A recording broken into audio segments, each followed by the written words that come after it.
If one night you were to stand on your balcony and look down at a city breathing beneath a thin veil of mist, you would see windows lighting up like steady heartbeats. No one thinks much about the source of that glow. No one wonders why a hospital downtown is still awake, or why electric trains keep rushing through the tunnels underground without ever stopping. We are so accustomed to light that we treat it as something obvious, like air.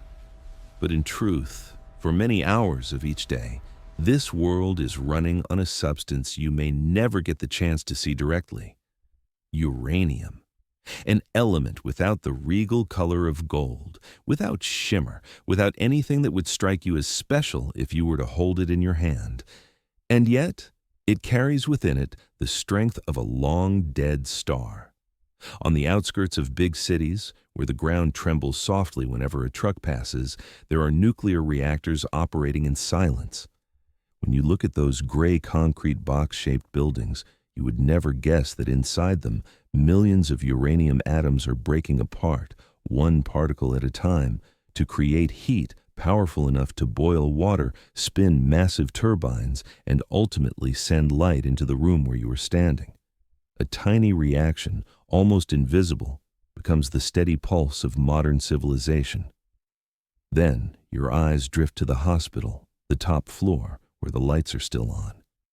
In a sealed room, a patient is lying still, and a machine is releasing radiation calibrated so precisely that it can destroy cancer cells without damaging the rest of the body. A century ago, such illnesses meant a final farewell. Today, part of the patient's hope comes from uranium itself, an element once considered mysterious, dangerous, even terrifying. Farther away, deep beneath the ocean, nuclear-powered submarines glide through dark waters like long shadows. They never need to surface. They never need to refuel. Just a few dozen kilograms of uranium-235 are enough to keep an entire vessel moving for decades.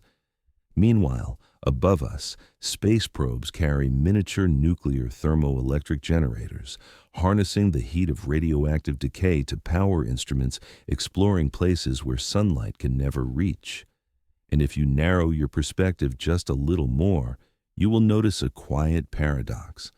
The modern, safe, comfortable life we enjoy depends on an energy source not born on Earth, but created by a cataclysm, a cosmic death that occurred billions of years ago. No one thinks of that when they flip a light switch, yet the truth remains. The artificial light in a nighttime city borrows a little of the light from a star that once exploded. And so, while the city stays bright, while machines continue to hum, while patients lie beneath beams of impossibly precise radiation, a quiet question rises. How did uranium come to be here? How did an invisible mineral buried in rock become the secret heart of civilization? What turned a substance once dismissed as useless into something that defines war, peace, life, and human fear? To answer that question, we must step away from the present, away from the city's glow, and go deep into the darkness of time, where uranium's journey truly began. From here, the story unfolds.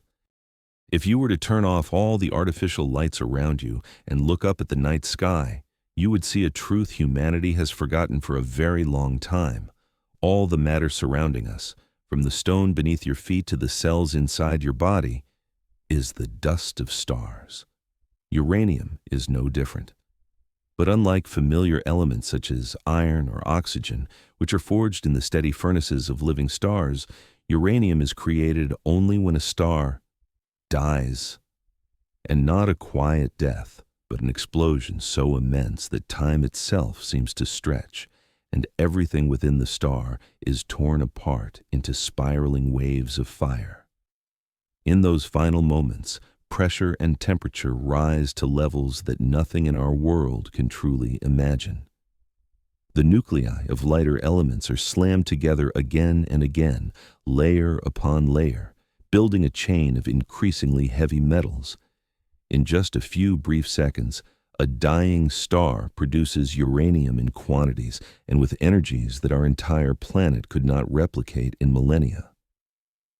When the stellar shell bursts open, those heavy metals are cast outward across space, drifting through nebulae, gradually gathering within cold clouds of dust. Billions of years later, a small portion of that scattered ash fell into the region that would become the solar system. Tiny, nameless grains of uranium were drawn into the swirling disk of matter around the newborn sun. They stuck to molten rock, were folded into small asteroids, collided, merged, and collided again. Earth at that time had no solid shape, only a blazing red sphere, unbreathable air, a boiling surface, and a world in constant motion. During this chaotic era, uranium sank downward, pulled into the base of Earth's forming crust. No one saw it, no one sensed it, but it quietly radiated heat through radioactive decay. Part of that heat helped keep Earth's core hot, kept magma flowing for billions of years, and ensured that the planet's surface never cooled into a dead stone like the moon. In other words, long before it became electricity or weaponry, uranium helped Earth stay alive.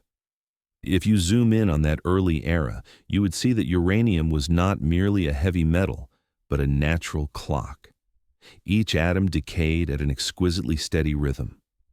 It is that decay rate, billions of years later, that allowed humans to measure the true age of rocks, mountains, and even the planet itself. In a sense, from its earliest moments, uranium carried within it numbers humanity would only much later learn to read. The age of the universe, the pace of Earth's transformation, the deep history of the planet. Time passed, Earth cooled, continents split and collided, volcanoes erupted, seas advanced and retreated. On the surface, life began forming from things smaller than a tear. But uranium remained where it was, in the geological darkness, decaying slowly, neither hurried nor changed. Some mineral veins were pushed closer to the surface by tectonic motion. Some blended into granite, while others lay quietly in pockets of silver and lead ore. No one noticed, and there was no reason to. To ancient peoples, the faint green glow of pitchblende meant nothing, just another color in the vast universe. If you were to return to that age and see the world from the perspective of stone, you would witness a beautiful paradox. Uranium had existed longer than any precious metal humanity would ever revere. Older than gold, older than iron, older even than Earth itself. It came from a place farther away than any journey humans have ever made. Yet for most of history, it remained just another mineral layered among the most ordinary substances. That indifference lasted thousands of years. When Egypt built its pyramids, uranium lay beneath the sand.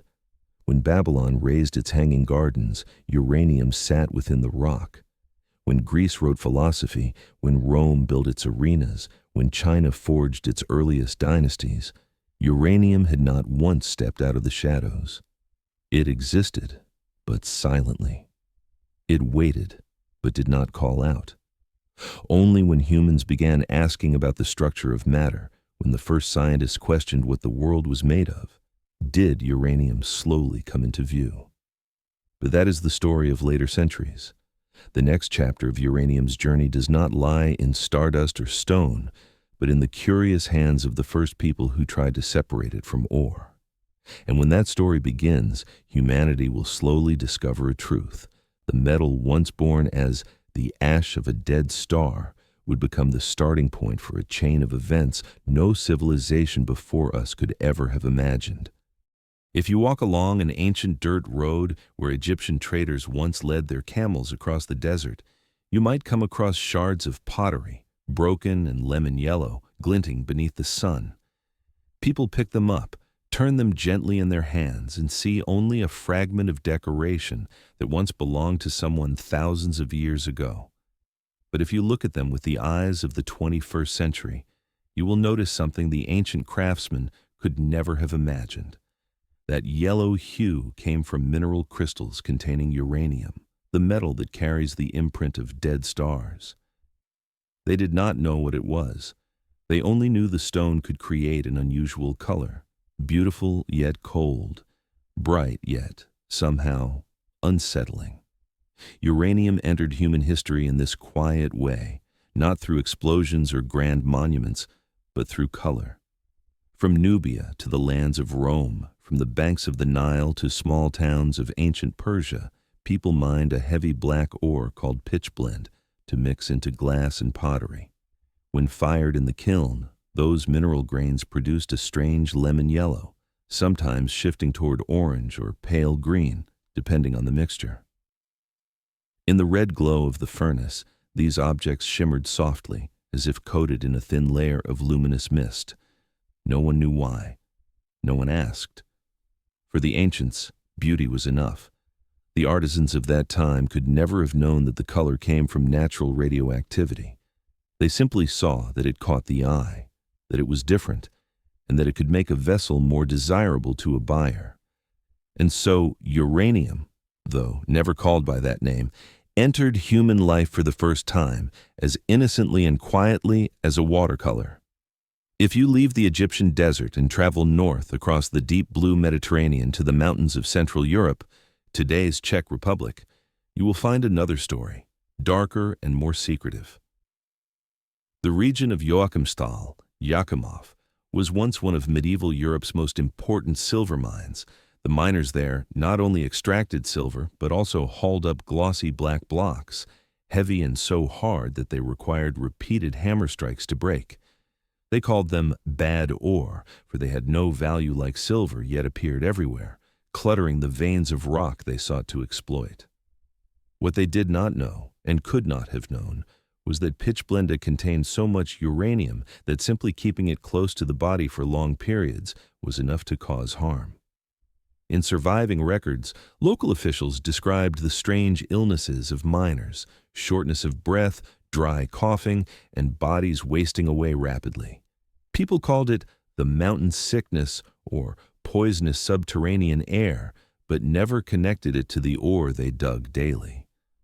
The men working underground died young, sometimes quietly, sometimes just after winter ended, yet history moved on, and uranium still had not been called by its true name. 1,000 years later, modern science discovered that those miners had suffered lung cancer caused by prolonged exposure to radon, the radioactive gas born from uranium decay.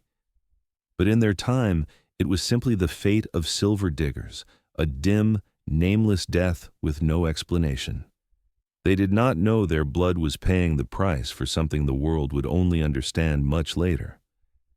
If you travel eastward to Persia and the lands of the Sassanid Empire, you will find pieces of decorative glass tinted a greenish yellow, unearthed from noble tombs.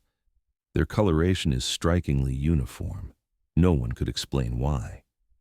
The ancients only knew that when that heavy black stone was fired at high temperatures, the glass would change color in a way no other mineral could achieve.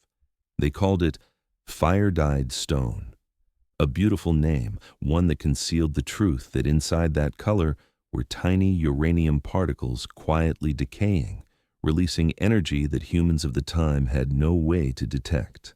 Stand in a Persian glass workshop of the 5th century, and you would see craftsmen bending over the fire, carefully mixing minerals and placing each batch of molten glass into the kiln.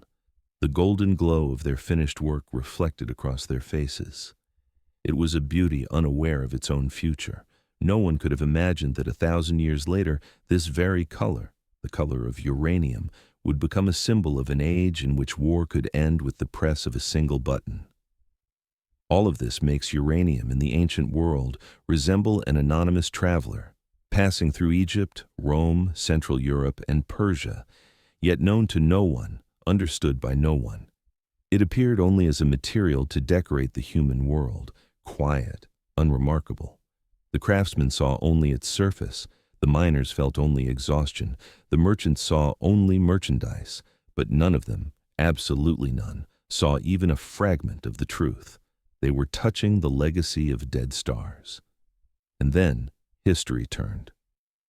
When humans began questioning matter, what it is made of, how it behaves, why a stone could become light, uranium would take on a new role, no longer a decorative mineral, but the key that opened the door to the nuclear world. The path from anonymous color to the energy of life and death had begun. But the ancients could never have known that they held in their hands a fragment of stellar ash capable of changing human history. They knew only beauty, only the glow of the kiln, only the shimmering green gold of the glass. The rest would wait for the centuries to come. If you return to Europe in the late 18th century, you will find an intellectual atmosphere heating up like a metal furnace. Small laboratories appeared in scholars' homes, where glass jars, test tubes, balance scales, and strange rocks gathered from across the continent were brought in to be observed, heated, ground, and placed under sunlight to see how they changed. It was an age when people began to believe that every stone, every drop of water, every patch of soil held within it a deeper structure, a secret that could be unlocked with patience and curiosity. In that setting, uranium, silent for thousands of years, began to stir, not with force or light, but by coincidence. The story begins in Berlin, where chemist Martin Heinrich Klaproth was carefully analyzing a heavy black mineral that miners had sent him. The ore came from the Joachimsthal mines, which had taken the health and lives of generations of miners, though no one yet knew why. Klaproth paid no attention to such stories. He looked at the mineral with the eyes of a man living in an age when chemistry was becoming the new language of knowledge. When he placed the ore into the furnace, he noticed it produced strange yellow-green colors. When dissolved in acid, it created a solution unlike any metal he had ever seen. After many weeks of testing, heating, precipitating, filtering, and heating again, Klaproth believed he had isolated a new metal, which he named uranium, inspired by the newly discovered planet of that time, Uranus, a name that sounded cosmic, dignified, and reflective of an era obsessed with exploring the heavens. But the remarkable thing is this. Klaproth had no idea he was standing at the doorway of an entirely different age. He treated uranium merely as an unusual metal, suitable for coloring glass. He knew nothing of radioactivity. He did not know that those yellow-green mineral pieces emitted tiny but persistent amounts of energy. He did not know he was touching matter born from the death of a star. To him, and to the entire world then, uranium was simply a new entry in the ever-growing catalog of elements. If you leave Klaproth's laboratory and walk to the glass workshops of Central Europe, you will see how quickly this misunderstanding spread. Glassmakers discovered that uranium oxide could create unforgettable yellow-green glass. They crushed the mineral, mixed it into molten glass, and produced brilliant objects: jars, vases, wine glasses, beads, even luxury decorations sold in Europe's grandest fairs. These objects glowed faintly under oil lamps, as if a thin layer of moonlight had been trapped inside the glass. Yet the truth remained hidden. To create those colors, craftsmen spent hours in front of furnaces, inhaling radon gas and exposing themselves to radiation no one knew was dangerous. They grew tired, coughed constantly, and gradually weakened, but medicine at the time could offer only familiar but incorrect explanations like furnace, smoke, and poisonous vapors. In this era, uranium resembled an actor standing on a grand stage but left outside the spotlight. It was seen, named, and used in art and craft, yet its true nature remained shrouded. No one understood that this was an element capable of transforming the foundation of science. No one knew it held secrets that humanity would take centuries to decipher. This was also a period when chemistry, though advancing, was still not capable of seeing through uranium's outer shell. Atomic models did not yet exist. Electrons had not been discovered. The concept of nuclear energy was far beyond the horizon. Klaproth and his contemporaries only knew that uranium was heavier than lead, difficult to melt, and chemically strange. In his notes, he wrote that uranium was unlike any metal I have analyzed before. Yet, even then, he could not imagine the true depth of that difference. From a modern perspective, the moment Klaproth named uranium feels like the moment someone unknowingly placed a hand on the door of a vast dark room filled with secrets capable of redefining war, energy, and the very future of humanity. But he merely cracked the door open, then stepped away, for no lamp of his age was bright enough to illuminate what lay inside. Thus, the 18th century ended. Uranium had been identified, named, and isolated from ore for the first time in history, yet it remained completely misunderstood. It was seen as a beautiful dye, a high-grade craft material, a noteworthy chemical discovery, and nothing more. No one imagined that a few decades later, another person would accidentally place photographic plates on a piece of uranium ore and completely shift the meaning of the element. And when that happened, the world would not be able to turn back. There are moments in the history of science that arrive without explosions or flashes of light, only a change so small that the person witnessing it at first cannot believe their own eyes. Henri Becquerel's discovery in 1896 was one such moment, quiet, accidental, and completely beyond anything he had anticipated. A discovery born from a quirk of weather, ending with the opening of the door to the nuclear age. At that time, Europe was enthralled by Wilhelm Röntgen's discovery of X-rays, a type of radiation capable of piercing through flesh to cast the shadow of bones onto photographic film. The scientific community rushed to find other materials that might emit this invisible light. Becquerel, a physicist in Paris, descended from a family with a long research tradition, joined that race. He believed that certain minerals that glowed in sunlight might emit similar radiation when exposed to intense light. In his workspace, he placed crystals of uranyl potassium sulfate onto tightly wrapped photographic plates. The idea was simple. When sunlight struck these crystals, they would absorb energy and emit some kind of ray strong enough to pass through the black paper and leave an imprint on the film. All Becquerel needed was sunshine. But Paris that year remained stubbornly overcast. Not a single day of true sunlight for him to test his idea. The ore samples and plates were wrapped and set aside in a drawer, waiting for a brighter day. The next day was still dim, and the day after that changed nothing.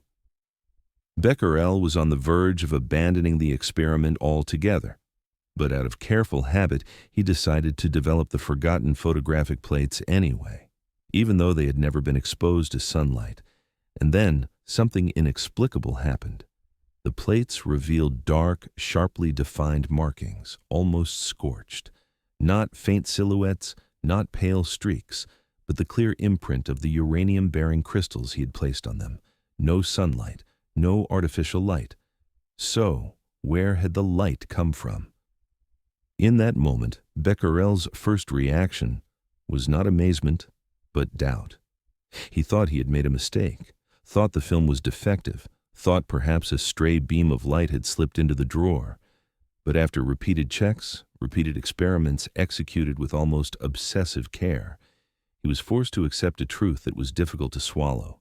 The uranium minerals themselves were emitting a form of radiation without any exposure to sunlight, a kind of light born from within matter, a kind of energy unlike anything humanity had ever seen. If you could observe Becquerel then, you would notice a change in his expression, not the joy of discovery, but the stillness of someone realizing he was standing before something far beyond the understanding of his age. He wrote only a single weighty line in his journal. Perhaps in this mineral there exists a completely new phenomenon, completely new and completely dangerous. But in that moment, no one knew uranium was dangerous.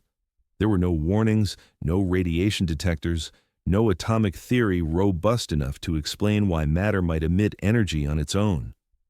To the world, uranium was merely a heavy metal with a pretty color. And yet it was powerful enough to pierce paper, to photograph itself onto film without any external stimulus. If you listen closely to that moment in history, you might sense a peculiar silence, the kind of silence that often precedes great turning points. No one in Becquerel's laboratory that day knew they were witnessing the birth of the theory of radioactivity, a theory that would shatter humanity's understanding of matter. No one knew that this discovery would lead the world to Marie Curie, to radium glowing in the dark, to nuclear reactors, to atomic bombs, to Chernobyl and Fukushima. All of it, good and bad, began with a week of Parisian rain that delayed an experiment that seemed destined to fail. When Becquerel announced his findings, the scientific community was stunned. No one had an immediate explanation. They only understood that if a substance could emit energy without stimulation, it meant that deep within its structure lay a kind of instability humanity had never known. Uranium, once dismissed as a decorative pigment, suddenly became the key to a far greater mystery. Most scientists of the time did not even know what to call this phenomenon. Becquerel simply used the phrase invisible rays.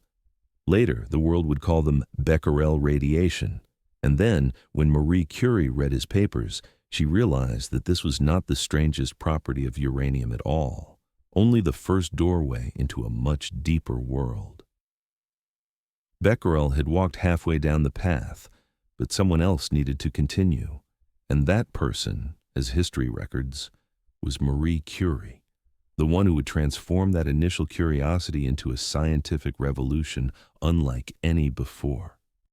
There are people who do not simply step into history, but change its direction through sheer perseverance and an unshakable belief in things the world does not yet understand. Marie Curie was one of those people, small, quiet, sometimes so frail that it seemed a strong gust of wind could lift her off the ground, yet carrying within her the resolve of a compressed star. And strangely enough, she, a woman from distant Poland, was the one who dared to go deepest into the strange light that Becquerel had discovered, the light that came from uranium-bearing minerals without sunlight, without fire, without any external stimulation at all. When Marie Curie read Becquerel's papers, she immediately realized this was not an isolated phenomenon. There was no reason to assume uranium was the only element capable of emitting invisible energy. And with the sharp mind of a scientist, but the intuition of someone accustomed to living in the shadows of great unanswered questions, she began the journey she would later call the pursuit of light. The laboratory of Marie and Pierre Curie looked nothing like the grand research halls of Parisian institutions. It was cramped, damp-walled, leaky-roofed, and often too cold to work in during winter. Yet for the two of them, it was a world wide enough to overturn classical physics. Marie began by measuring the radiation emitted by uranium ore. But what stunned her was not its intensity, it was its implication. She observed that the level of radiation did not depend on the ore's chemical state, temperature, or exposure to light. Whether dissolved, crushed, heated, or chilled, the ore emitted the same radiation. This led to a bold conclusion. The radiation was not an external reaction, but came from the atom itself. It was a moment when physics, chemistry, and humanity's understanding of the world began to tremble. During her research, Marie discovered that some samples emitted even stronger radiation than pure uranium.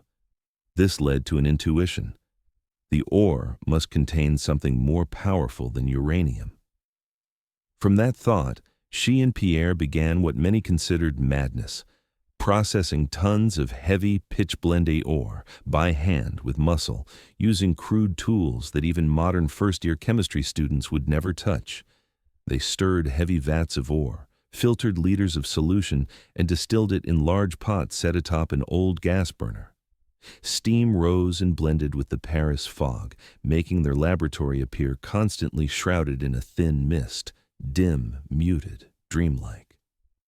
There, among glass vessels and the soft bubbling of chemicals, Marie Curie found what she named polonium, after her partitioned homeland of Poland, and soon after she isolated a second element, radium, a substance that emitted a pale blue phosphorescent glow in the dark, strong enough to cause surrounding objects to shine faintly like nights under a distant moon. At that moment, Marie was not just a scientist. She became the only person who had truly seen light emerging from matter itself. In his diaries, Pierre wrote that when the lamps were extinguished, the small vials of radium glowed like cold flames, weak but sharp, so beautiful that they almost forgot they were standing before one of the most dangerous things science had ever touched. Neither of them knew that the same radium was slowly wearing down their bodies. But the work continued. With a perseverance possessed by only a few in all of history, Marie Curie spent decade after decade isolating, measuring, recording, and understanding those invisible rays of light. When she published her results, the world was astonished. The word radioactivity, coined by her, became a new language of science. The idea that an atom could emit energy without instantly weakening shattered every classical law of physics and chemistry. Marie Curie instantly became the center of the scientific world, but fame did not bring safety. Her hands began to burn, her skin darkened, wrinkles appeared earlier than they should have. She suffered frequent fatigue and dizziness, yet continued standing beside the softly glowing vials of radium. Not because she underestimated the danger, but because at that time no one knew what to fear. And no one knew that those breathtakingly beautiful glimmers were warnings of the price science would eventually pay. When Pierre died in a street accident, Marie continued the work alone, as steadfast as the radium particles she studied. She earned 2 Nobel Prizes, a feat never repeated, yet her body grew weaker. She carried radiation with her to the end of her life, and her belongings remain locked in lead boxes to this day, too dangerous to touch. But Marie Curie's greatest legacy was not radium, not polonium, not even the Nobel Prizes. It was that she opened the door for the world to realize that within every atom, every stone, every drop of water, every human being, lies a reservoir of energy humanity had never imagined. A reservoir capable of saving millions of lives and capable of destroying them in an instant. That door had opened. And the world, though unaware of it in Marie's time, would soon step into an era where uranium would no longer be an anonymous mineral, but the heart of a new power, nuclear power. If Marie Curie's experiments were a journey into the glowing darkness, then the early years of the 20th century were the period when scientists began trying to unlock the door hidden deep inside that very light. It was an era in which humanity realized something astonishing. Perhaps energy did not lie on the surface of matter, but in its very structure. And that realization led them to one of the most dangerous discoveries humans have ever made: nuclear fission. Everything began not with an explosion, but with neutrons, particles so small they cannot be seen. Enrico Fermi, the brilliant Italian physicist, was the first to suspect that neutrons might alter the structure of heavy atoms. He fired neutrons at different elements to see what would happen. When he reached uranium, he observed strange results. The products created did not resemble anything he predicted. Fermi believed he had formed new elements heavier than uranium, but the truth at that time still lay beyond his sight. The real discovery emerged from a small Berlin laboratory in 1938, where Otto Hahn and his colleague Fritz Strassmann were repeating Fermi's experiments. That winter, when they analyzed uranium bombarded by neutrons, they found barium, a much lighter element. It made no sense according to the logic of the time. How could uranium, heavy, stable, cumbersome, split itself into barium, something so much lighter? No one believed such a thing was possible. Hahn was so confused that he wrote to Lise Meitner, the brilliant Austrian physicist who had fled Germany due to her Jewish origins, seeking help. Meitner studied the results, pondered for days, and during a snowy walk with her nephew Otto Frisch, she suddenly saw the answer lying right beneath her feet. As ice cracked into 2 smaller pieces, she realized uranium may have done the same. It had split. And when it split, it released energy, a vast amount of energy. Energy of the kind Einstein had predicted with his famous equation, E mc2, though no one had ever imagined seeing it manifest in real life. When Meitner and Frisch published their explanation, the scientific world reeled. Nuclear fission, the term, when written for the first time, felt like an incantation. It revealed a chilling truth. If a single uranium atom splitting could release so much energy, what would happen if billions of atoms did the same thing in an instant? A chain reaction, an explosion, a source of power unparalleled in human history. From that moment, uranium was no longer just a heavy element in the periodic table. It became the key to a door humanity had barely cracked open, yet could already feel the storm blowing from the other side. But the most striking part was this. It was uranium's internal structure that made it special. Not all atoms split easily. Iron, the metal of thousands of years of civilization, cannot do it. Copper, lead, silver, gold, they all stand unchanged when struck by neutrons. Only the heaviest, most unwieldy atoms with the greatest number of protons are ready to break apart when given an extra neutron. Uranium, especially the isotope uranium-235, sits in a precarious equilibrium, heavy enough to be unstable, stable enough to wait for the moment of rupture.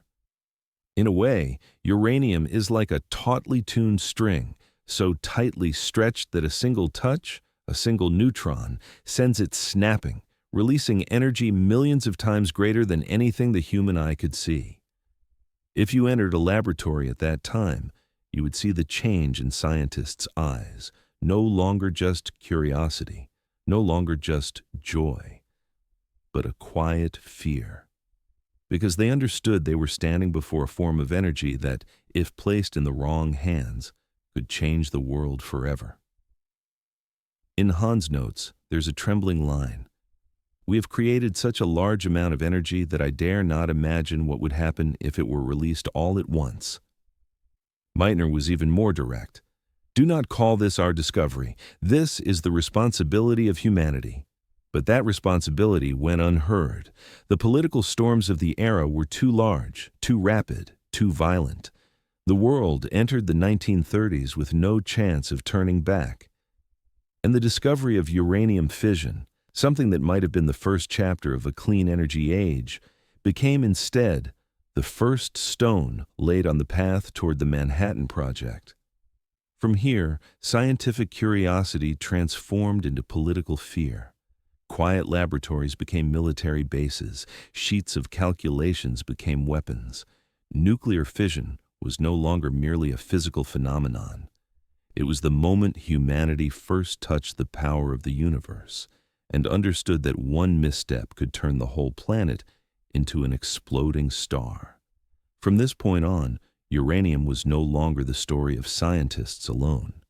It became the story of nations, of cold decisions, of trembling hands signing documents whose consequences even they could not foresee. And the next chapter, the chapter in which uranium becomes the heart of the first weapon of mass destruction, is waiting ahead.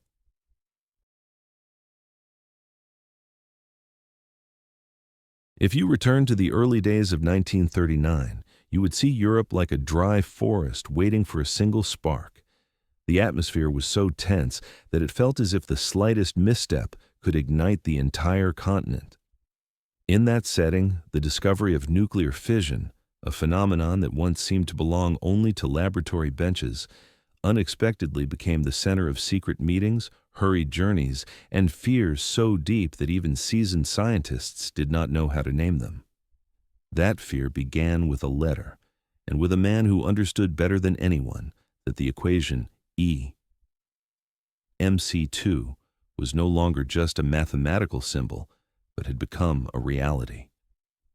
Albert Einstein, then living in exile in the United States, received news from Leo Szilard and Edward Teller, Jewish physicists who had fled Europe.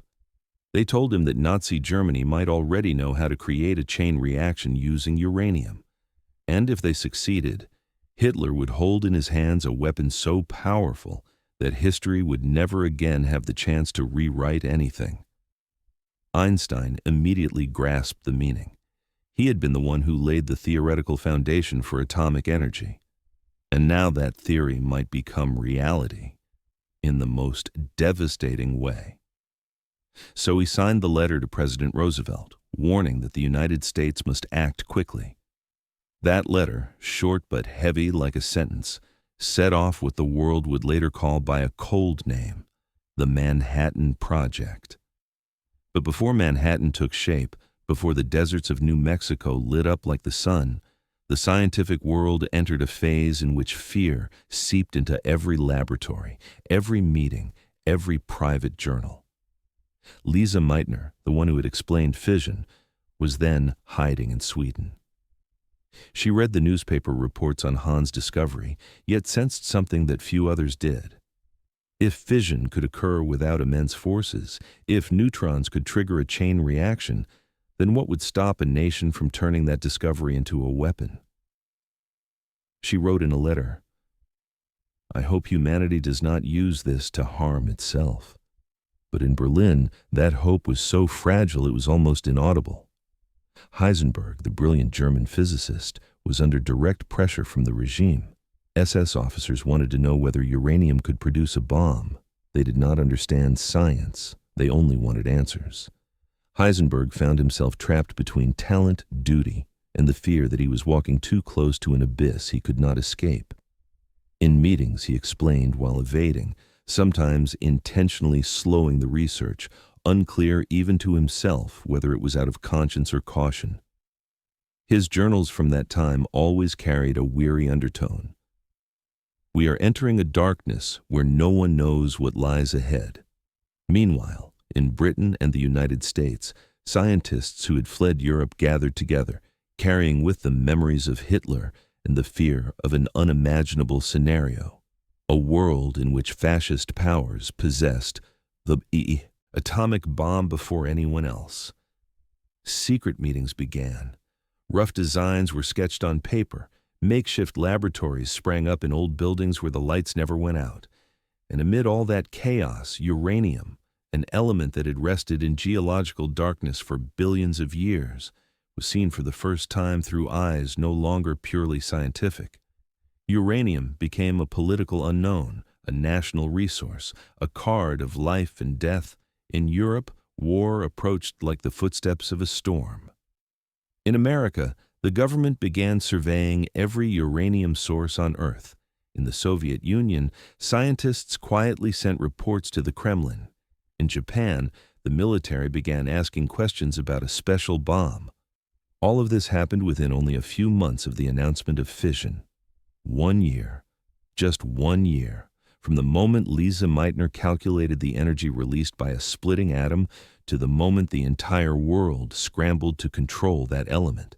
Scientists who once lived by curiosity were now divided by fear. Becquerel, Curie, Rutherford, those who had come before, were no longer alive to witness what their discoveries had become. But if they could look down at this moment, they would surely recognize the truth everyone felt, but no one dared speak. Scientific laboratories had become front lines.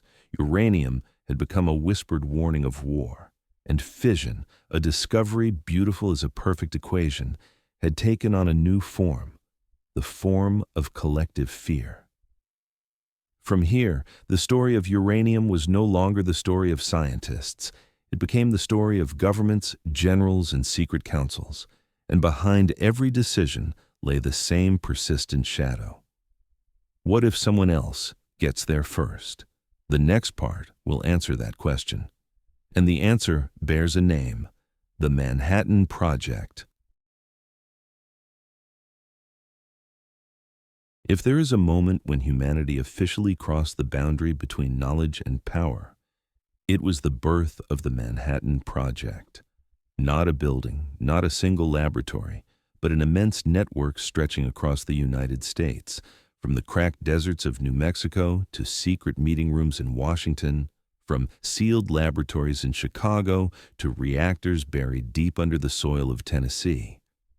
All of it connected by absolute silence and the fear of a future no one could control. When President Roosevelt read Einstein's letter, he wrote only one brief line to his aide: "We cannot let Hitler get ahead." Just that single sentence and the origins of the largest secret project in history took shape. Yet no one at that time could imagine the scale it would reach. No one knew that the people entering this top-secret national project would change biology, politics, philosophy, warfare, and the very definition of humanity's survival. Inside buildings without nameplates, in censored letters, on trains carrying steel containers, no one was allowed to question. An elite team of scientists was summoned. Enrico Fermi, J. Robert Oppenheimer, Niels Bohr, Hans Bethe, Richard Feynman, the greatest minds of the age, each carrying a piece of modern physics. But once they passed through the steel gates of Los Alamos, they were no longer university professors. They became people thrust into a race no one was allowed to lose. The world was still in the storm of war. News of death camps, of Nazi armies seizing country after country, of refugees fleeing with nothing. These weighed heavily on the minds of those working in the project. They worked not only with intellect, but with fear, with memories of loved ones who hadn't escaped Europe in time, with visions of a world that could be crushed if Hitler obtained uranium before they did. But beyond that pressure, Manhattan had a darker layer known to few: absolute compartmentalization. Each scientific group worked without knowing the full picture. Engineers did not know the final goal. Workers did not know what substance they were purifying. Reactors were built in darkness, radioactive material was transported at night, and thousands worked, while only a few hundred understood what they were contributing to. In Los Alamos, Oppenheimer, later called the father of the atomic bomb, became the soul of the project. Thin, hollow-eyed, like a man who hadn't slept in weeks, he nonetheless had the ability to infuse everyone with a sense of urgency mixed with fascination. When he spoke of uranium-235 as a star compressed inside the Earth, the whole laboratory fell silent. Not because they understood everything, but because they sensed they were standing before something beyond language. But if Los Alamos was the heart of the project, Oak Ridge was the lungs. There, hundreds of thousands of centrifuges, magnetic separators, and enormous pipelines thundered day and night to separate uranium-235 from uranium-238. It was expensive, difficult, almost impossible, but failure was not an option. Every gram of U-235 was protected like treasure, and when enough had been gathered to form a chain reaction, the world seemed to change its breathing. Not far away, Hanford erected the first reactors in human history capable of producing plutonium, an element not found in nature, created only when humans deliberately intervened in uranium's structure. Those massive concrete reactors glowed warm in the night, like artificial hearts powered by the energy of dead stars. No one dared stay near them for long. No one dared ask about consequences. People simply worked and stayed silent. Yet inside that silence were moments when anyone could feel history shudder. A Hanford engineer once wrote, "We felt as if we were waking something that had been asleep for billions of years." And so it was. In the New Mexico desert, Oppenheimer and his colleagues were preparing for the first test. They called it Trinity. Not to romanticize it, but to remind themselves that each one of them, whether they wanted to or not, was touching something far larger than themselves. The night before the test, the wind swept across the sandy hills. Long wires stretched like artificial veins leading to the detonator. The sky was starless. No one spoke much. Some stared into the distance. Some bent over instrument panels. Some could not put down the cigarette in their hand. Oppenheimer simply stood still, arms folded, his thin face carved like stone. And then, the moment a second sun rose over the desert, not in the east, not from the real sun, but from a fireball created when uranium decided to split billions of times in less than a fraction of a second. The light was so white that time itself seemed to stop. Sand beneath their feet evaporated into glass. The heat spread outward like the sky had been torn open. Those who witnessed it did not scream, did not run, did not panic. They only stood there, stunned by what they had created. Oppenheimer later said he remembered a line from the Bhagavad Gita. "Now I am become death, the destroyer of worlds." Trinity was not merely a test explosion. It was the moment humanity forced the universe to explode upon the Earth and realized they could never turn back. From here on, uranium was no longer a story of science. It became a story of war. And only weeks later, 2 cities in Japan would witness the next chapter of that story. If you were standing in Hiroshima on the morning of August 6, 1945, you would not realize you were living through a moment that was about to redefine the entire history of humankind. The city, with the sun still low, looked no different from hundreds of other Japanese cities at war. Wooden rooftops, narrow streets, women hurriedly preparing breakfast, children heading to school, and men repairing shops damaged after a night of air raid alerts. No gunshots, no tanks, no fighting. Only a humid, quiet morning, so ordinary that people believed the war, though ongoing, was still far away. But in the sky, at a height invisible from the ground, a plane named Enola Gay was slipping into position. In its bomb bay, Little Boy, the first uranium bomb in history, rested like a sleeping child, yet inside it lay dozens of kilograms of U-235, waiting for the moment they would merge to create a chain reaction. No one in the crew spoke loudly. Their silence was not fear, but the awareness that they were carrying something no human had ever held before, the ability to create an artificial sun upon the Earth. When the bomb was released, it fell for 44 seconds. No whistle, no flash, just a heavy object dropping freely toward an unsuspecting city. And then, in a moment that science measures in microseconds, but human memory recalls only with silence, uranium decided to split. A tiny fraction of matter, less than the weight of a coin, disappeared entirely. And in exchange, the energy of a supernova moment was unleashed. Light came before the sound, a white light so bright that it no longer had color or shape, only total presence. For a few thousandths of a second, Hiroshima's sky was brighter than any sunrise that had ever existed. Witnesses tens of kilometers away later said they could not tell whether they were looking at the sun or something else. Within a radius of a few hundred meters from the blast, everything vaporized, metal melted into droplets. Concrete cracked open, wood vanished before it could burn. Human shadows appeared on walls, not from soot or ash, but because their bodies were incinerated so instantly that they left behind bright silhouettes. Only after that did the sound arrive, a rolling roar as if the air itself had been torn apart, compressed and burst open again. The shock wave swept outward, flinging cars, ripping doors off hinges, destroying every fragile structure.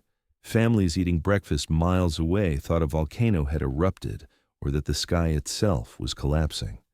A survivor recalled, "I looked up, and the city was no longer there." And then came the fire. Not ordinary fire, but fire fed by the updraft of heat and oxygen sucked toward the center of the blast. A firestorm rose, sweeping across the remaining houses and streets. The sound was not screaming, but the groaning of burning wood, the twisting of metal, and the collapse of what had once been homes, schools, and hospitals. But the most devastating part was not in the explosion itself. It was in the silence afterward. Survivors staggered from the ruins with charred clothing, blistered skin, eyes clouded by shock. A young girl ran through the streets of ash calling for her mother, unaware that the heat blast had stripped her clothes away in an instant. People searching for water did not know the streams they drank from were already poisoned by radiation. And from above, the Enola Gay crew saw only a massive mushroom cloud rising from the ground, beautiful in a terrifying way, perfect in a cruel sense. They heard no voices, They saw no homes, only a column of gray-white dust like a gaping wound carved into the body of the earth. Later reports would state 80,000 dead instantly. Tens of thousands more died from burns, radiation sickness, and injuries in the days that followed. But numbers, though accurate, could never convey the truth Hiroshima felt in that moment. That an element once buried for billions of years, once held gently by Marie Curie in tiny glass vials, once written elegantly by Einstein in equations, had become the first breath of a force humanity could not control. Uranium had become light, but not the light of knowledge, the light of the fastest, most complete, most chilling death. And though everything happened within seconds, the world would need centuries to understand the meaning of that moment. The next chapter, Nagasaki, would make the story heavier, deeper, and even harder to forget. If Hiroshima was the moment humanity first witnessed the power of uranium in its most terrifying form, then Nagasaki was the confirmation that the tragedy was not a historical accident, but a deliberate decision. A moral boundary was crossed a second time, a door pushed so wide that it could never be closed again. On the morning of August 9, 1945, Nagasaki was not the primary target. The American plane had originally aimed for Kokura, a more strategically important industrial city, but thick clouds covered the ground, preventing the crew from identifying the target. 3 passes, 3 times seeing nothing. And in those brief minutes, history shifted course. The B-29 named Boxcar was forced to fly to its secondary target, Nagasaki. No one on the ground knew that the fate of their city had just been determined by the weather in another place. Nagasaki at that time was a port city, surrounded by deep green valleys, shipyards, and low buildings nestled along the hillsides. People were returning to work after the previous night's air raid alert. Workers in Mitsubishi factories were adjusting their machines. Students were beginning their lessons. Fish shops along the harbor opened their doors with the smell of seawater drifting through the narrow streets. A perfectly ordinary morning. Peaceful enough that no one could imagine that within minutes the entire world would be torn apart. 11:02 a.m. The plutonium bomb, more powerful than the uranium bomb that destroyed Hiroshima, detonated over the Urakami Valley. And once again, light came before sound. Not the light of an artificial sun like Hiroshima, but a thick red compressed brightness that looked as if it were about to rip open. People dozens of kilometers away felt the flash through closed eyelids, hot as burning coals pressed against the skin. Those standing in the central zone saw nothing at all. They disappeared before they could understand what was happening.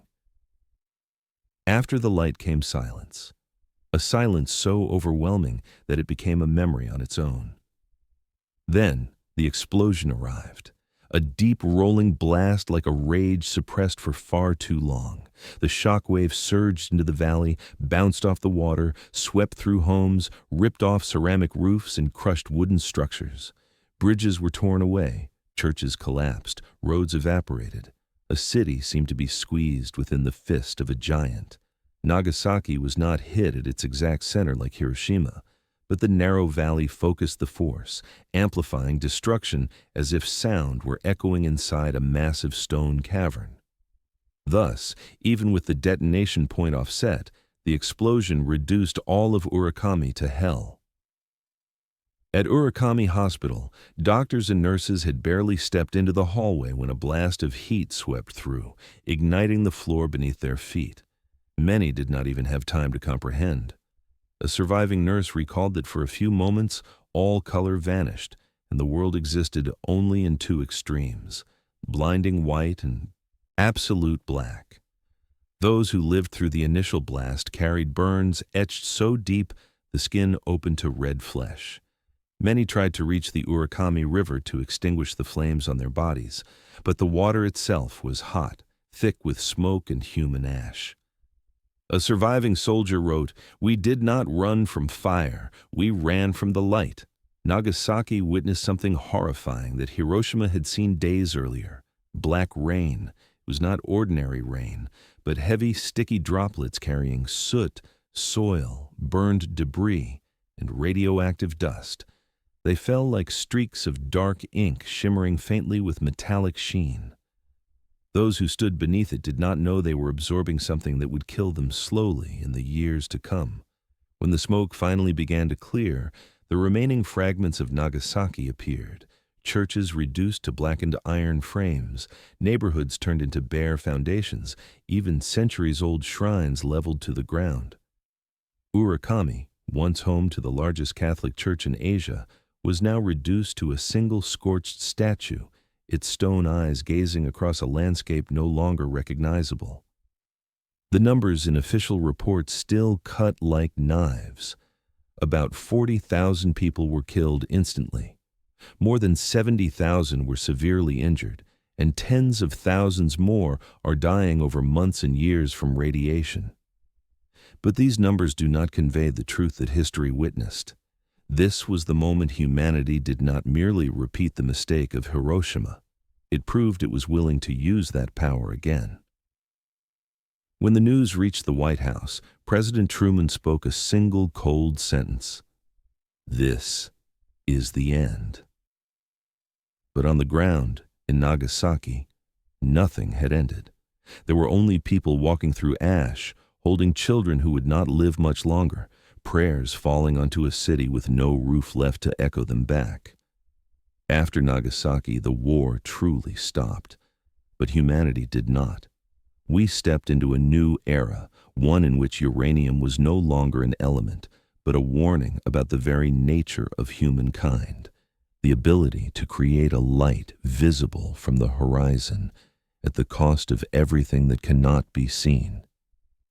The next part will tell the story of an age in which nuclear fear spread wider than any army, the era of the Cold War.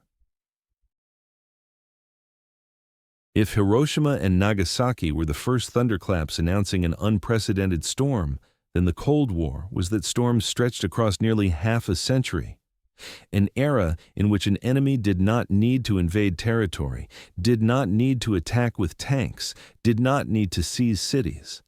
They only needed to possess uranium or plutonium in quantities enough to create the power of an exploding star, and the world trembled in silence. When World War II ended, when devastated cities had not yet been rebuilt, when families had not yet found their missing members, the victorious government stepped into a new race, a race without trenches, without battlefields, but one that pushed the world along a line as thin as a hair between peace and annihilation. Everything began with a piece of news that shocked Washington. The Soviet Union had successfully tested its first atomic bomb in 1949. Only 4 years after the U.S. detonated Trinity, another nation had touched nuclear power. With that, the monopoly created by the Manhattan Project vanished. From that moment on, global stability no longer depended on territory, troop numbers, or conventional weapons, but on something simple yet terrifying.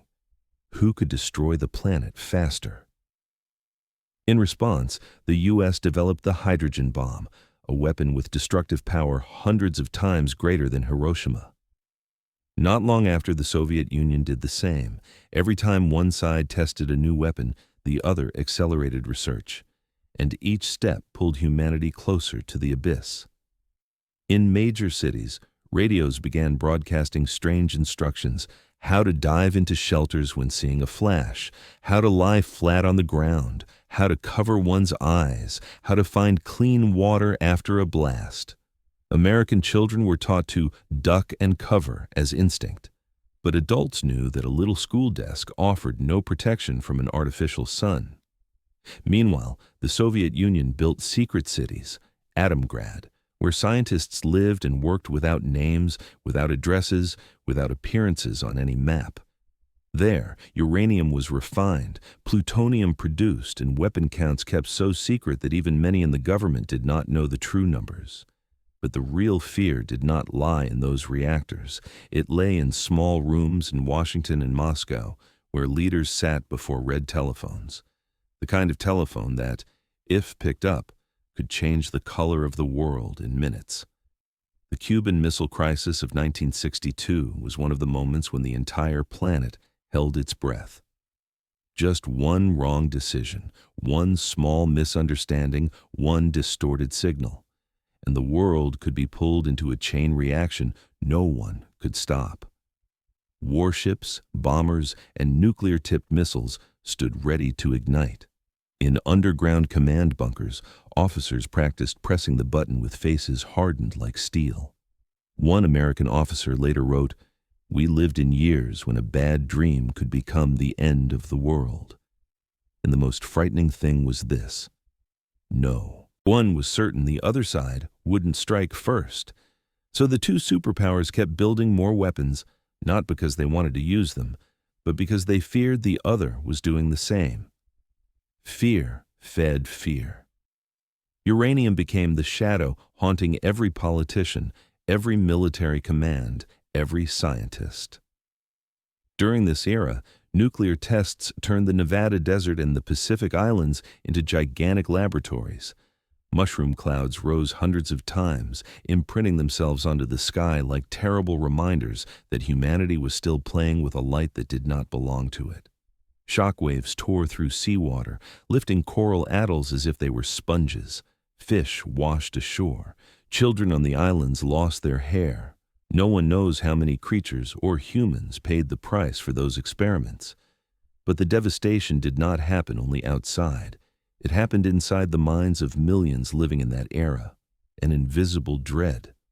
A tension like a taut string, knowing that one might go to sleep in one world and wake up, if alive, in another. This fear seeped into popular culture, into music, films, books, presidential speeches, and even children's bedtime stories. Uranium, once a metal sleeping under the earth for billions of years, became the reason an entire planet could not sleep. But amidst all that darkness, one thing kept the world from collapsing: the understanding that if one nation launched a nuclear war, all would perish with it. A strange, fragile form of balance, the balance of fear, or as scholars called it, mad, mutually assured destruction. It meant peace did not come from hope. Peace came from absolute fear. That fear lasted nearly 40 years, a long political night, a restless sleep for humanity. And when that night finally receded in the late 1980s, many people exhaled in relief. But uranium did not disappear. It remained in stockpiles, in military bases, in reactors, waiting for the next chapter of history. And that chapter bears the name Chernobyl. If the Cold War was a long, tense night, then Chernobyl was the moment that darkness opened its eyes. A moment that required no missiles, no war, no enemy, only a very small mistake in a system that seemed untouchable. And that mistake allowed uranium to escape, not with the explosion of a bomb, but with the strangled roar of a reactor tearing itself apart. Everything began on a night in late April 1986 in northern Ukraine, when the spring wind had just melted the last ice on the fields. The Chernobyl nuclear power plant stood tall amid the forests and rivers, a monument to the industrial ambition of the Soviet Union. Gray concrete blocks, towering chimneys, hot pipes running underground, all symbols of an era that believed humans could master the energy of stars. But that night, in reactor number 4, something began to slip out of rhythm. Engineers were preparing a test to determine whether the turbine could supply electricity for a few seconds in the event of an external power loss. A simple test, in theory. But multiple small failures layered together, overconfidence, the inherently unstable RBMK design, political pressure, and previously concealed incidents, all merged into a chain of mistakes. The decisive moment came when the control rods were inserted into the reactor. Instead of slowing the reaction as everyone expected, a design flaw caused them to accelerate the reaction instantly. Energy in the core surged like a trapped beast waiting for its chance to break free. Then the sound came. Not an explosion like a bomb, but the colossal rupture of water boiling at extreme pressure. A surge of steam burst upward, ripping off a steel lid weighing hundreds of tons. Debris shot into the night sky. A faint blue glow of the Cherenkov effect shimmered in the reactor, like a forgotten light from hell. The second explosion was even stronger, and the reactor tore open. Blocks of burning graphite, shredded uranium fuel rods, fragments of molten core falling into the building. A fire born from the very heart of matter, matter that humans believed they had mastered. No one in Pripyat, only a few kilometers away, knew the sky above them had changed color. A color the human eye could not see. A radioactive rain falling like the snow of a dead winter. The firefighters, ordinary men armed with nothing but water and courage, ran into the flames without knowing they were walking into death. They thought it was a routine electrical fire. They did not know that every breath they inhaled carried radioactive particles strong enough to tear their cells apart. Later, a surviving firefighter wrote, "We did not see real fire. We saw blue light, like burning ice." In Pripyat that night, residents stood on balconies pointing toward the plant, admiring the beautiful light, not realizing that light was their final warning. In the days that followed, Pripyat's hospital overflowed with firefighters whose skin blistered with radiation burns, eyes reddened, breathing heavy as if fire burned them from within. Doctors did not understand what they were seeing. No one had been told they were facing the greatest nuclear disaster in human history. Meanwhile, winds carried massive radioactive plumes across Ukraine, Belarus, and then into Scandinavia. The world learned only when a plant in Sweden detected abnormally high radiation levels. The question arose, what is happening in the Soviet Union? But the answer was delayed, because even the operators themselves could not believe the reactor had actually exploded, something technical documents insisted was impossible. But the truth lay there, in the hot ashes of reactor number 4. Uranium had slipped free of all restraints humans placed on it. In the weeks that followed, hundreds of thousands of liquidators, workers, conscripts, volunteers, were brought in to clean, build barriers, dig trenches, bury contaminated soil, and do everything necessary to prevent further disaster. They wore crude protective gear, sometimes only cloth masks, and each person was allowed only a few dozen seconds outside to avoid dying on the spot. Some lived a few more years, some lived long enough to tell the story. Many others were never recorded in any official document. Pripyat was abandoned, clocks stopped in classrooms, cradles still rocking, baby strollers left in the streets. A city of 50,000 people frozen in a moment, like an expensive photograph no one wanted to keep. But perhaps the most terrifying part was not what exploded that night, but what lingered afterward. Children born with deformities. Forests turned into red forests, where leaves burned by radiation turned rust-colored. Animals left behind survive but are mutated. Vast lands have been designated uninhabitable for centuries. Chernobyl was not a bomb, but it inflicted a deeper wound than any war. It was a reminder that uranium, whether used to light cities, power reactors, or build the future, remains a primordial force carrying the energy of stars. And if humanity is careless for even a second, it will break out of its cage. Chernobyl was the moment the world realized that nuclear danger does not stem only from war. It comes from mistakes, from arrogance, from the belief that we control something the universe took billions of years to forge. And decades later, the world would witness it again, not in Ukraine, but in Japan, when nature touched a place humans believed to be absolutely safe.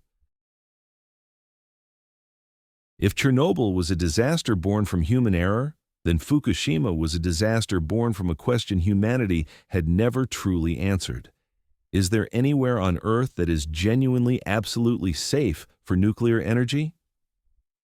And the answer came on an afternoon in March 2011, when nature decided to test that belief. On March 11th, Just as workers at the Fukushima Daiichi plant were preparing to end their shifts, deep beneath the Pacific Ocean, hundreds of kilometers off Japan's coast, a tectonic plate stretching across hundreds of kilometers suddenly shifted.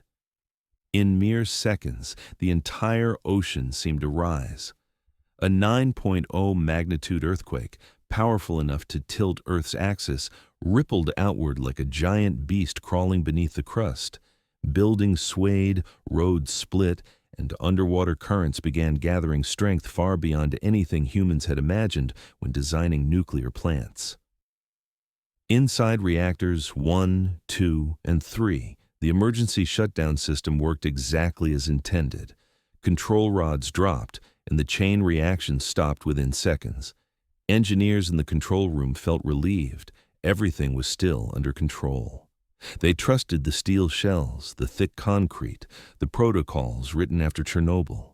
The reactors were like beasts carefully chained, but no one knew that the wave coming toward them would exceed every assumption and sweep everything away. 1 hour after the earthquake, the eastern horizon of Japan seemed to rise.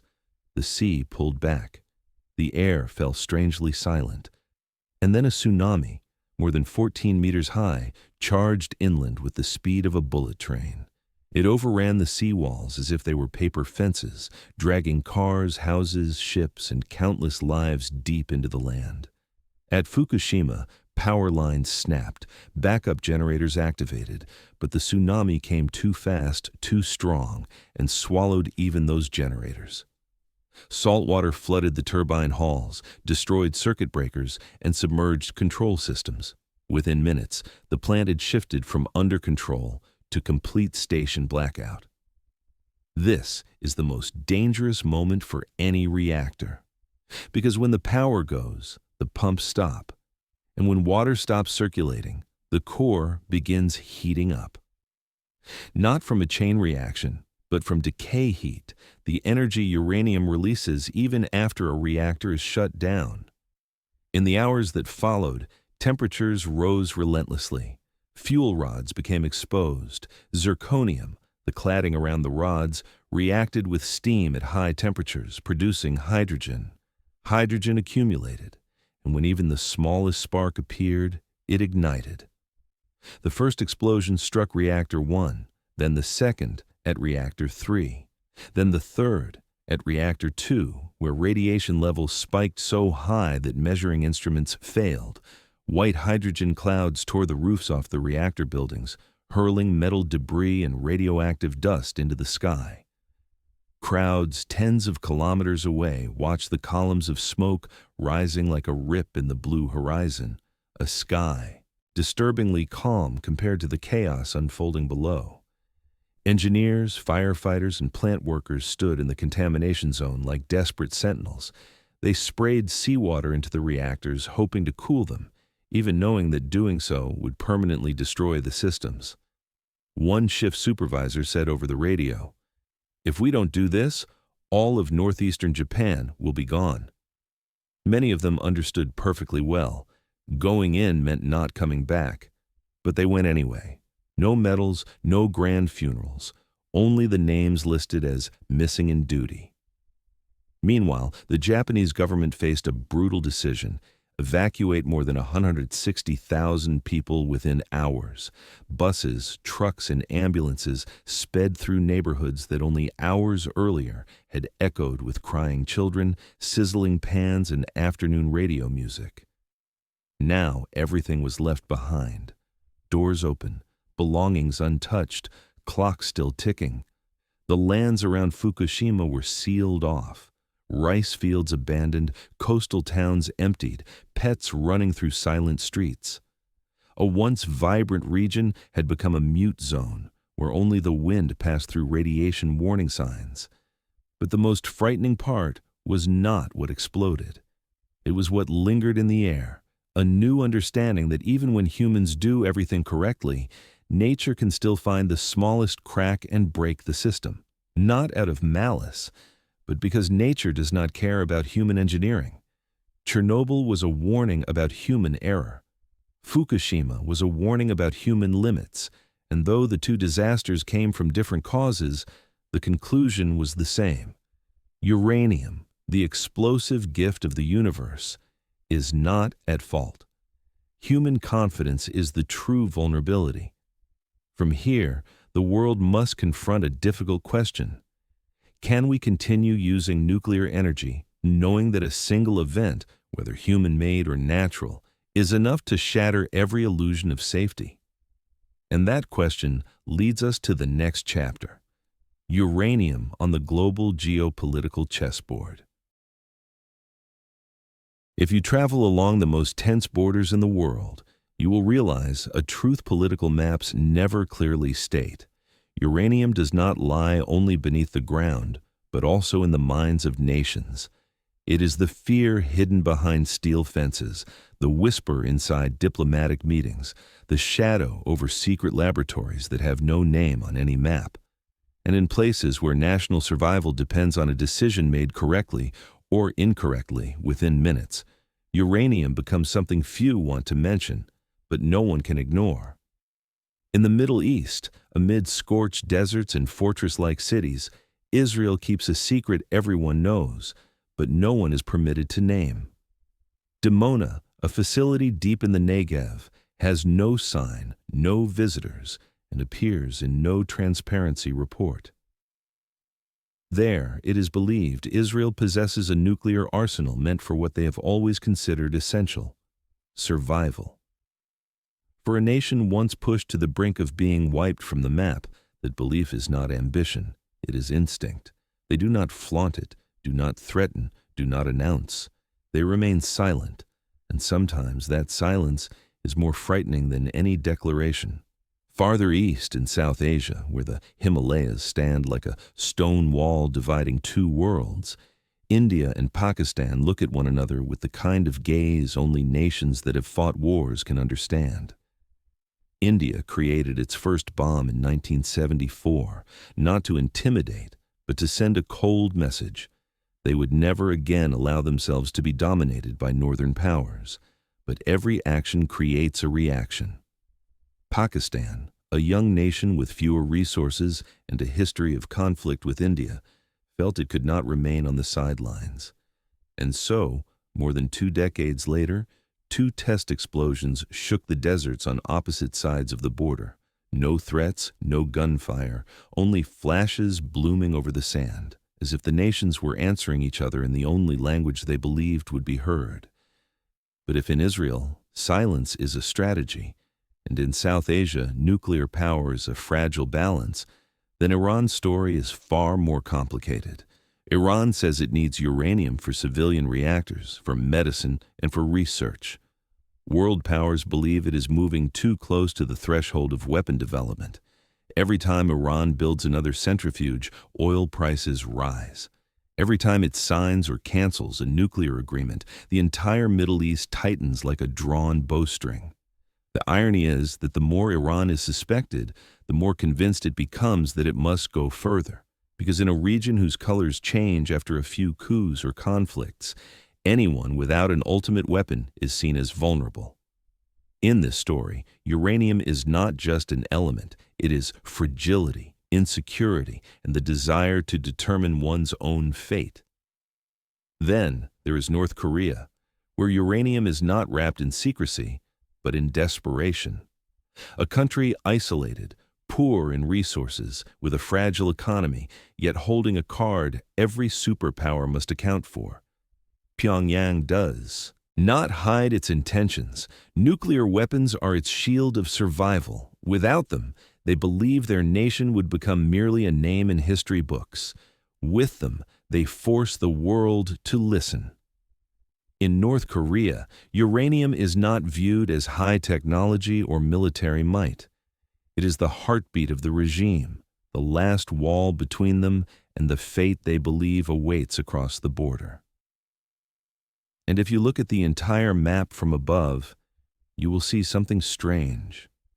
None of these nations truly seek glory. They expand their nuclear programs not because they want to dominate the world, but because they fear being dominated. Not because they want to attack, but because they fear being attacked. not because they trust the future, but because they fear the future could erase them. Israel fears encirclement, India fears China, Pakistan fears India, Iran fears overthrow, North Korea fears annihilation. And so, uranium, the metal ancient people once mistook for decorative pigment, has become what modern nations use to reassure themselves. There is a deep irony in this. To avoid war, nations possess the very thing that could end every war. To feel safe, they sleep beneath the shadow of arsenals capable of altering the planet in minutes. It was not uranium that made the world more dangerous. It was human fear that turned uranium into a symbol of power and insecurity at once. And when these nations look at their nuclear stockpiles, they do not see only uranium. They see their deepest fears solidified into metal. The next part will open the brighter side of the story, a world where uranium is not used to threaten, but to illuminate, to heal, and to take humanity farther than it has ever gone. Among all the dark chapters uranium has left behind, there still exists a gentle region of light that few people pause long enough to truly see. A light that does not come from the flash of bombs nor from runaway reactors, but from the quiet structures that help the world function every single day. In that place, uranium is not an explosion, but the whisper of current flowing through cables, not a threat, but an opportunity for humanity to heal, to advance, and to understand the universe in ways our ancestors could never have imagined. If you stand beside a calm river in France or on the coast of Japan at dusk, you will see large gray buildings reflected on the water's surface. Inside them, millions of uranium atoms are splitting, not loudly, not with the blinding fire of devastation, but just enough to heat water, spin turbines, produce electricity, and send that energy into everything your hands touch. A light bulb flickering on, a refrigerator humming through the night, a ventilator keeping someone alive in a hospital room. People call it clean energy, not because it is perfect, but because it does not exhale the black smoke that once pushed entire civilizations to collapse. In an age when the climate is changing colors, uranium, once considered a menace, has become something capable of preventing billions of tons of CO2 from rising into the sky.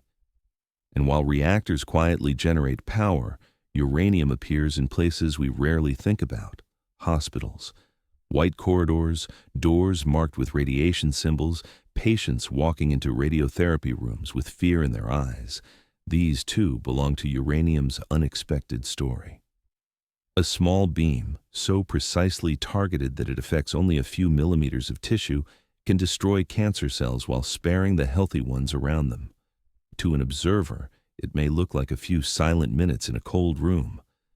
But to patients who once stood before a death sentence, it is the door to years of borrowed life. Millions have been saved, not by scalpels or miracle drugs, but by the same decay energy that Einstein once described on yellowed pages. It is strange to think that the force that destroyed Hiroshima is also the force that allows a child to grow up, to go to school, to love, and to become the person they were meant to be. Far from Earth's surface, uranium has another mission: silence. The silence of submarines gliding beneath the ocean, where sunlight cannot reach and where the only sound a person hears is the beating of their own heart. A nuclear submarine can travel for decades without refueling and can cross thousands of kilometers without leaving a trace. From the outside, it is nothing but a dark shape drifting through an even darker sea. But inside, a reactor smaller than a communal dormitory room keeps the vessel alive, turning nuclear decay into heat, heat into electricity, electricity into the power that carries hundreds of people through waters no traditional ship would dare to enter. This is not just technology. It is humanity's determination to extend the boundaries of its own reach, and then, farther beyond the ocean, where sunlight is nothing more than a distant dot, uranium continues its journey in another form. Space probes like Voyager, Cassini, and Curiosity operate in regions where the sun cannot provide enough power for solar panels. But uranium can. Its slow, steady decay produces heat, and that heat becomes electricity, allowing those small machines to send home images, sounds, and data from places where no human has ever set foot. Thanks to uranium, we know Titan has methane seas, Saturn has hexagon-shaped storms, and the edge of the solar system contains a silence so complete that time seems to flow differently. It is hard not to notice the irony. Uranium, the metal that once obliterated 2 cities, haunted generations, and turned Chernobyl and Fukushima into symbols of catastrophe, is also the metal that brings light into the darkness of hospitals, the deep sea, and interstellar space. In every grain of uranium, both light and shadow coexist, and humanity throughout the 20th and 21st centuries has stood between those two faces, trembling yet hopeful. Perhaps that is what makes uranium extraordinary. It is not just an element, it is a mirror reflecting humanity's own contradictions.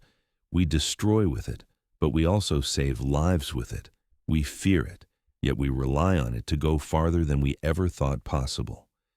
It is proof that nothing in the universe carries only one nature, and that sometimes light and darkness are not separate forces, but two faces of the same stardust that fell to Earth billions of years ago. In the next part, the darkness will return, not in an explosion, but in silence. The silence of radioactive waste repositories built for people who will live 10,000 years after us. There is a part of uranium's story that humanity has always tried to avoid, like a dark room at the end of a hallway that we know must be opened, yet always postponed. It is neither the explosion of bombs nor the blue glow of a reactor. It is the quietest, slowest, and most persistent chapter. Radioactive waste. Something that does not obliterate cities instantly, does not burst into flame, but lingers in a way that makes human time feel impossibly short, because some of that waste will remain dangerous for 10,000 years or longer. If you stand at Onkalo, Finland, the place often called the Tomb of the Future, you will see a landscape that is completely peaceful. No machines, no barbed wire, no alarms. Only old pine trees and cold Baltic winds drift through. But just beneath the ground you are standing on, deeper than the layers of rock our ancestors never touched, lie long, dark tunnels carved into the granite backbone of the Earth. There, metal canisters filled with nuclear waste are placed into rock chambers like coffins resting in an invisible cemetery. Onkalo is not built for our generation. It is not built for our grandchildren. It is built for future civilizations, communities we do not know, who may not speak our language, may not use our technologies, may not even resemble the humans alive today. The greatest problem is not the engineering of storage, but a question: how do you send a warning powerful enough to reach beings living hundreds of generations from now? How do you say, "Do not open this place," without using any symbol that could be misinterpreted? Anthropologists have proposed many strange ideas: erect terrifying demon statues around the site, carve death-warning murals, create a universal danger language. But every idea contains a flaw. A future civilization might assume the statues are icons of worship. The murals could be mistaken for ancient rituals. A warning could become an invitation to explore. And the most frightening truth of all, human curiosity is timeless. So Onkalo is built in silence. It does not attempt to attract attention, leaving no elaborate marks on the surface except for a few industrial buildings. The waste canisters are buried deep, sealed in copper, covered with earth, then rock, allowing layers of time to erase all traces. The only hope is forgetfulness, that one day this place will fade from collective memory and become part of the planet itself. But Onkalo is not the only one. In the United States, the Yucca Mountain Project was once considered the solution to nuclear waste, a system of tunnels inside a Nevada mountain in a region with stable geology and dry climate. But decades of political disputes, public fear, and unresolved questions forced the project into suspension, and so hundreds of thousands of nuclear waste canisters remain scattered across American states, stored temporarily in pools of cooling water, in steel casks beside power plants, in warehouses never meant to last centuries. Some containers have been there for more than 50 years. Some are moved to new facilities, only to be moved again. All carry a timescale humans are not used to facing: centuries, millennia. In New Mexico, the WIPP facility, one of the deepest waste repositories in the world, is built within ancient layers of fossilized salt formed hundreds of millions of years ago. That salt moves slowly, like a river of stone, gradually closing around the canisters and sealing them through natural geological pressure. But even WIPP is not perfect. In 2014, a misprocessed waste drum exploded, releasing radioactive dust inside the repository. No one died, but it was enough to remind the world that even places designed for eternal storage cannot escape human error. What makes nuclear waste terrifying is not its brightness or its explosive nature. It is its silence, its patience, its persistence in the dark. A spent fuel rod removed from a reactor is still hot enough to burn through anything nearby unless constantly cooled. 10 years later, it becomes less dangerous, but still lethal enough to cause cancer. 100 years later, it still demands careful guarding. 1,000 years later, many isotopes have not fully decayed. Some types will still exist long after today's nations have turned to dust. Consider a simple question. Can any human-made structure last 10,000 years? The pyramids might, Stonehenge might, but those endure because they are admired, not avoided.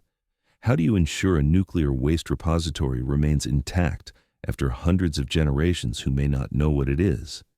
How do you stop future humans, or any future intelligence, from digging into a place containing materials dangerous enough to devastate an entire region? This is where uranium poses a challenge no era has solved. How do you create a warning that transcends time? A language understood even when not understood. A symbol instinctively recognized as danger, no matter how civilization evolves. No one has an answer. There are only quiet tombs expanding, layer by layer, like messages mailed to the future. And if one day a new civilization accidentally finds them, those sealed metal canisters buried deep like instructions we never fully mastered, what will they think? Will they open them or cover them again? Will they recognize the danger or feel curiosity? No one knows. Only uranium knows, and it is prepared to wait as patiently as it waited billions of years before humans arrived. In the next part, we will leave these tombs and look outward at the natural world, where uranium's influence extends beyond humanity, marking forests, waters, soils, and the ecosystems that sustain us. There are places on Earth where, if you stand still for just a few minutes, you feel that something is not quite right. The air is still clear, the wind still moves through the trees, the ground still feels soft beneath your feet, yet an uncanny silence settles over everything, making you uneasy, as if you've stepped into a parallel world. These are radioactive landscapes where uranium, whether buried underground or scattered as dust after nuclear disasters, continues writing its story onto nature with an invisible ink no rain can wash away. In Chernobyl, once humans left, nature returned almost instantly, as if it had only been waiting for the chance. Roads once crowded with people are now buried under weeds. Apartment blocks are filled with birch trees growing up through the floors. Wolves, deer, lynx, wild boar, all spilled into a city where no human voices remained. At first glance, it seems like a victory for nature, a deserted zone transformed into the largest reserve in Europe. But the reality is far more complicated. The wolves here have higher rates of genetic defects. Birds nesting in the red forest carry broken strands of DNA.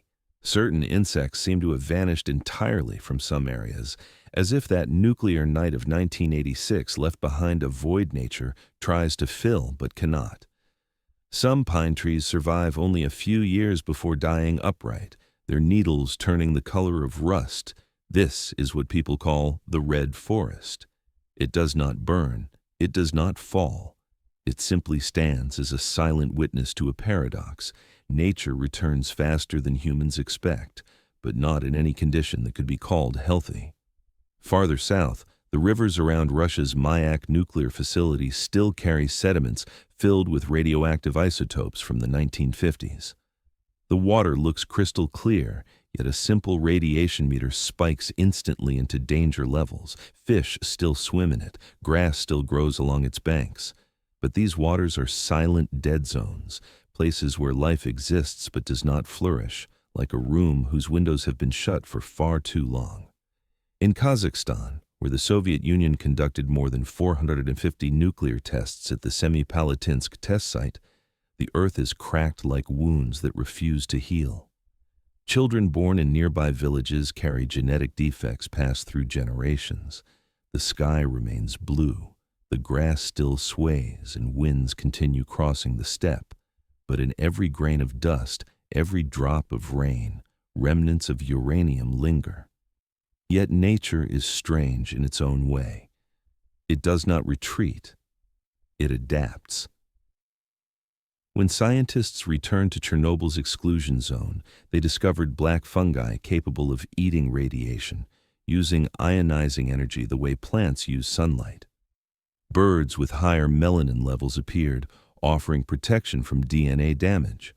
Birch trees grew more slowly but survived through mutations that no laboratory had ever predicted. Nature does not win, nor does it lose. It changes, quietly, in ways we never anticipate. But the most frightening part of uranium's environmental story does not lie in the fenced-off zones, stretching for dozens of kilometers. It lies in places where people hardly realize uranium is entering the living world at all. In parts of Africa, where uranium mining is a major industry, dust from the mines drifts into villages. Rainwater washes uranium particles into wells. Children play in open fields without knowing what lies beneath the soil. Goats and cattle graze on grass where radioactive dust settles, and their milk becomes food for humans. There are no explosions, no alarms, only strange illnesses appearing years later: lung cancer, bone marrow failure, birth defects. Nature absorbs radiation silently, without distinguishing right from wrong. Grass still grows, water still flows. But with every life cycle of a plant, every spawning of fish, every season of migrating birds, radiation moves into another link of the ecological chain. And then uranium enters the human body.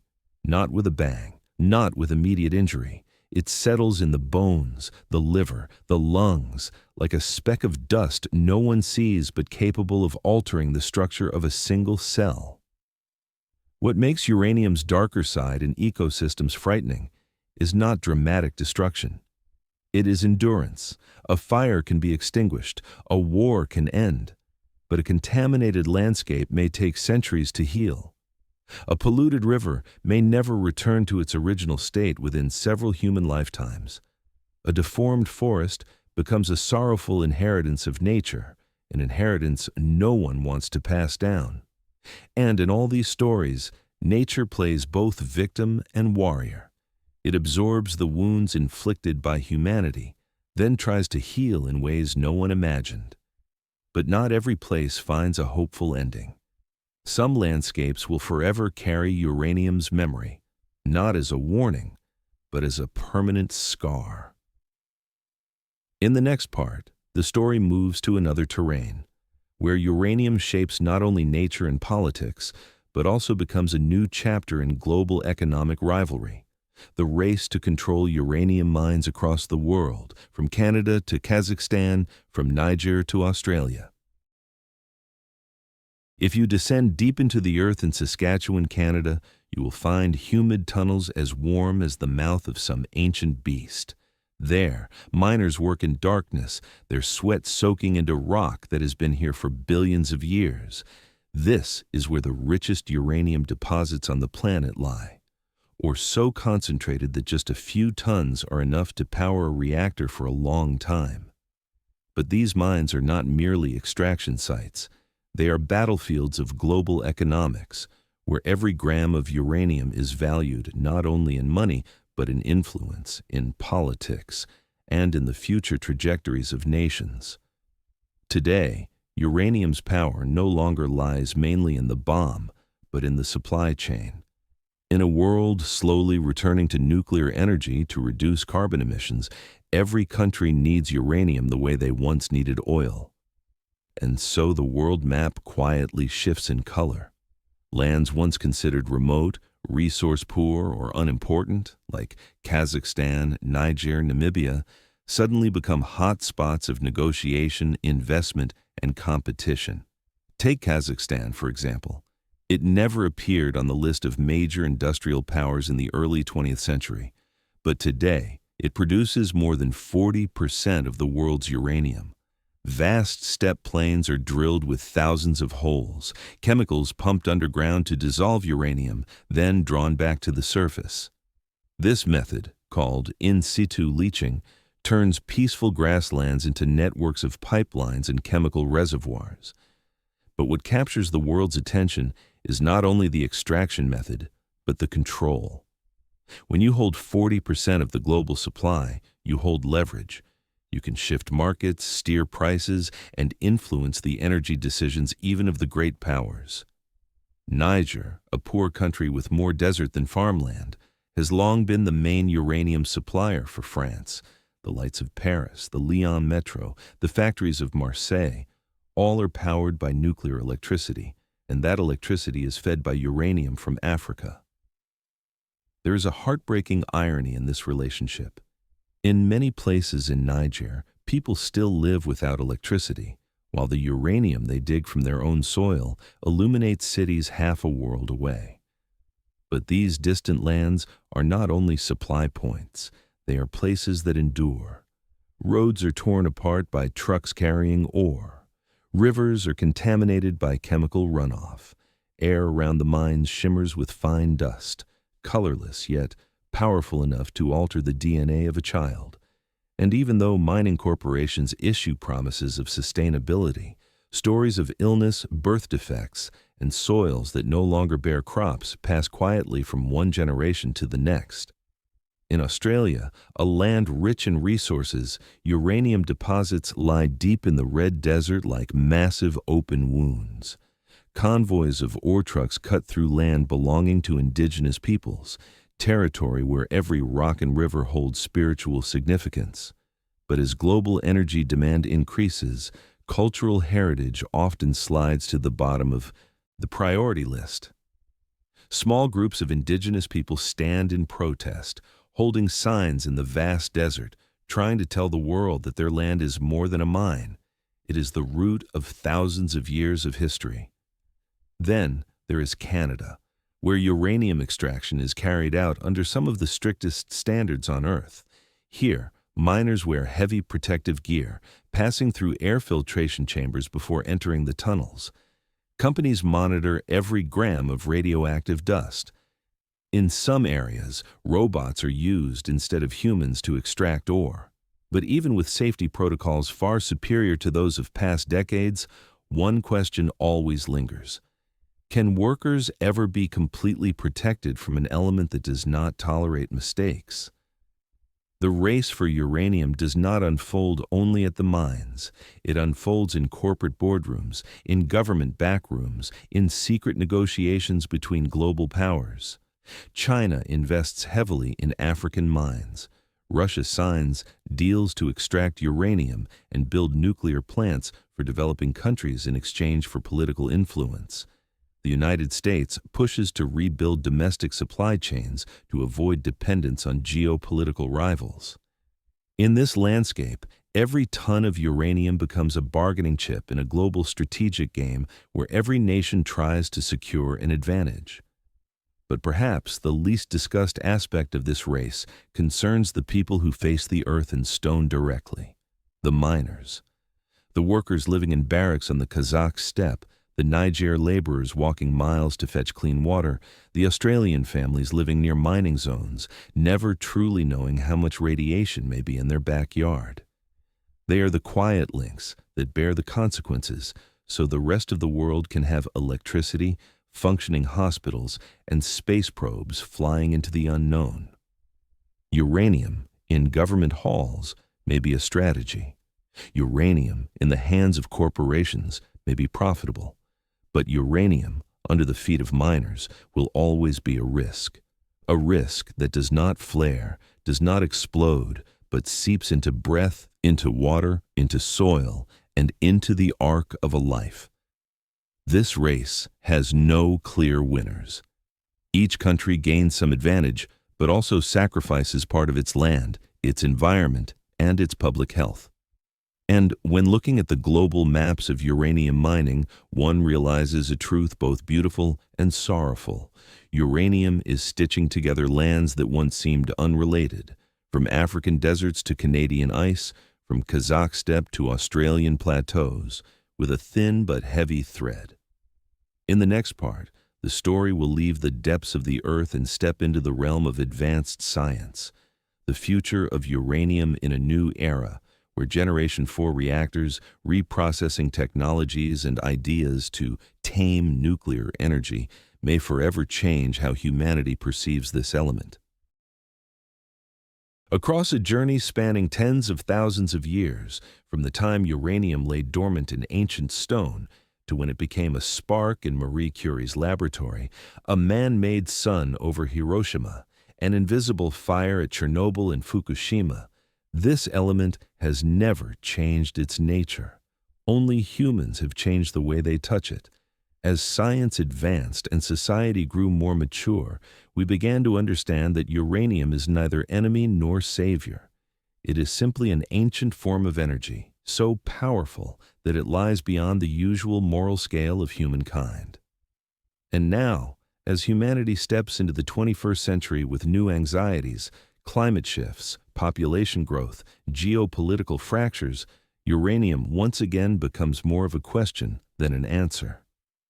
In discrete laboratories in France, Japan, Canada, and the United States, engineers are testing Generation 4 reactors, machines that do not require highly enriched fuel, that do not create waste lasting tens of thousands of years, and that can consume the leftover waste from previous generations. Some designs are so small they could fit inside a shipping container, enough to power a town for decades without refueling. If successful, these machines could turn one of humanity's greatest fears, radioactive waste, into a new source of energy. At the same time, nuclear reprocessing technology is improving, transforming pieces of uranium once considered useless into new fuel. Scientists speak of a circular nuclear economy, where energy is not wasted but reused, the way light bends through a lens. This idea is not science fiction. It is beginning to take root in several places, though carefully and slowly. Behind all this progress lies a hope greater than the hope for energy, the hope for peace. The more nations have access to clean power, the fewer need to compete for oil. The more safe technologies are shared, the less reason for suspicion. The more collaboration exists in science, the fewer opportunities arise for catastrophic mistakes. But the future never comes in a single shade. New technologies may lead uranium into a safer generation, or push the world into a new race if they fall into the wrong hands. A tiny reactor could illuminate a city, or become a target in conflict. A reprocessing technique could reduce waste, or become a shortcut for producing weapons-grade material. We now stand at a crossroads, one path leading to a world where uranium becomes clean, stable energy, where crowded cities stay bright without sending more carbon into the sky. Another path leading to new confrontations, where nuclear power remains a bargaining chip of dominance. And between these two lies an unworn, open path, where humanity chooses to approach uranium with humility and cooperation rather than fear or ambition. Perhaps true peace will not come from removing uranium from the world, but from removing the reasons humans use it wrongly. When technology becomes safer, when diplomacy becomes more transparent, when scientific understanding is shared more widely, when smaller nations can access clean energy without being dragged into dangerous races, then uranium will no longer be a symbol of threatening power, but a symbol of collective wisdom. And who knows, generations after us, when they look back on this 1,000-year journey, they may find that the decisive moment did not lie in an explosion, nor in a catastrophe, but in humanity's ability to pause, look at one another through the haze of history, and choose the path that does not harm. The end of uranium, if such a thing can be called an end, will not be the light of an explosion. It will be the light of a world that knows how to use the power of starfire to keep itself at peace.